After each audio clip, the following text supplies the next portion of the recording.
Lige lidt berøring her ved hovedet og ansigtet. Det er et godt tegn, når de slikker. Ja, det er et godt tegn, når de slikker.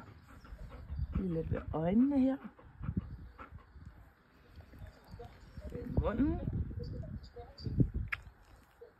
Hvis man lige giver med en lille myser, så får du faktisk et rigtig godt bånd med dem. Og det er vigtigt der omkring ved munden, og det lyder lidt ulækkert, men det er hundenes sprog i at sige hej til hinanden.